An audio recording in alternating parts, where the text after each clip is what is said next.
आओ सज्जनों, मिलजुल करके प्रेम की यही पुकार भरें।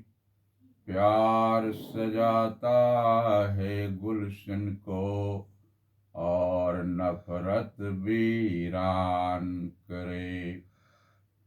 आओ सज्जनों, मिलजुल करके प्रभु के यश को गा लें हम।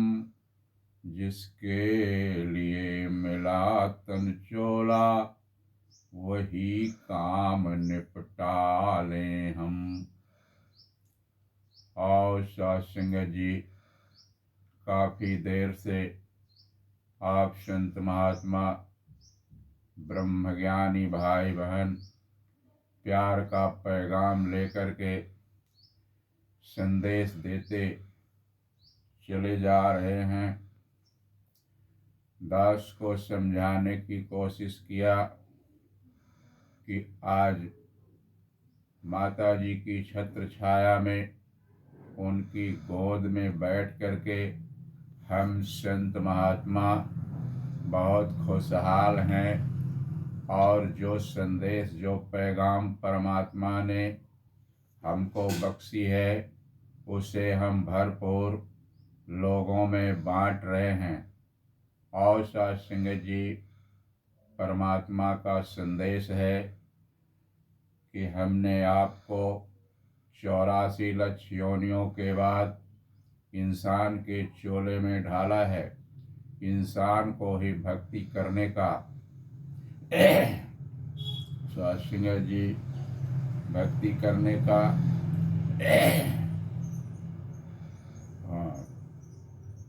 सत्संग जी, इंसान ही भक्ति कर सकता है और भगवान को जान करके उससे नाता जोड़ सकता है सत्संग जी। और सत्संग जी, परमात्मा आदि है, अनंत है, अखंड है, अछेद है, अभेद है, निर्लिप्त है, पारावार है, जिसकी कोई सीमा नहीं है, आदि अनंत है सत्संग जी। जिसकी कृपा से लंगड़ा पर्वत लांग जाता है, गूंगे को सब कुछ सत्संग जी एहसास होने लगता है, बहरे को सुनाई देने लगता है। ऐसे परमपिता परमात्मा जिसको अस्त्र काट नहीं सकता, अग्नि जला नहीं सकती, वायु उड़ा नहीं सकता, सत्संग जी ऐसे परमपिता परमात्मा का दीदार आप संतों को हुआ है। माता जी की कृपा इसी तरह से बनी रहे कि आप परमात्मा को जान करके भक्ति करें सत्संग जी। और सत्संग जी, परमात्मा का साथ हो जाने के बाद घर में खुशहाली आती है। एक इंसान सत्संग जी इस मायावी दुनिया में परेशान था, तो उसके हाथ में सत्संग जी, उसके साथ में ये ज्ञान मिला। ज्ञान को सत्संग जी कर्म में ढालने की बात है।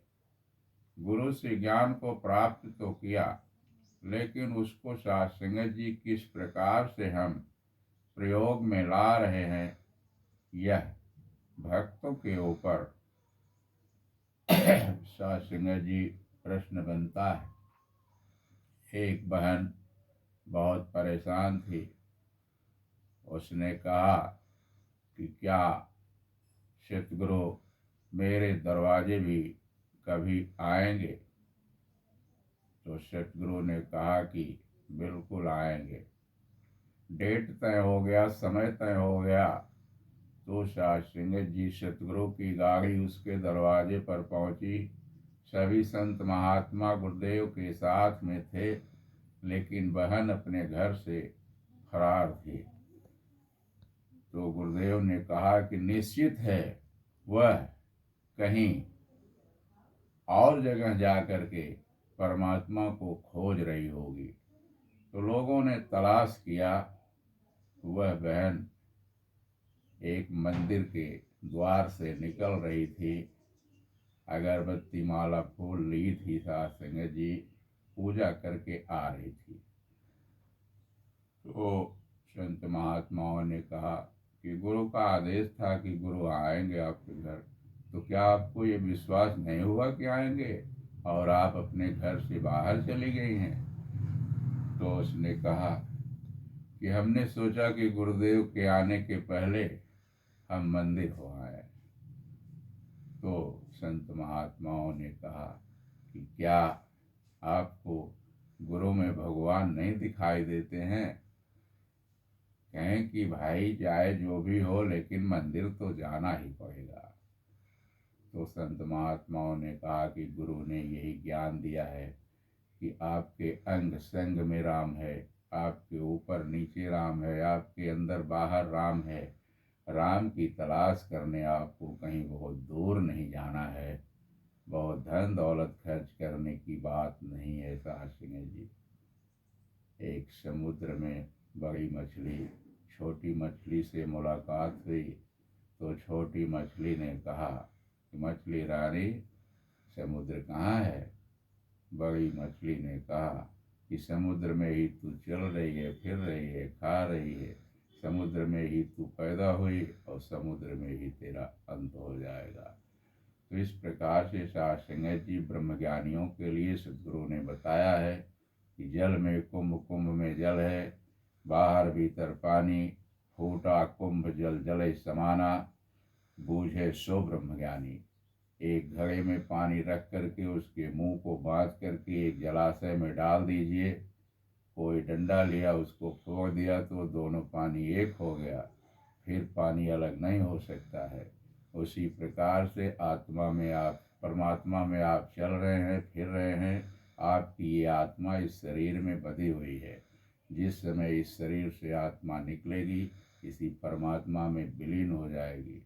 तो साथ संगत जी, यही सतगुरु का ज्ञान है कि परमात्मा को सब जगह जान करके, अपने अंदर बाहर भीतर जान करके भक्ति करें, जिससे जीवन का उद्धार हो सके। साथ संगत जी, तो साथ संगत जी, इस जीवन में सतगुरु मिला, ज्ञान मिला, बख्शीश मिली साथ संगत जी, उसका सदुपयोग करते हुए जीवन जिए और दूसरों को भी ये संदेश, प्यार का पैगाम बांटते चले जाएं।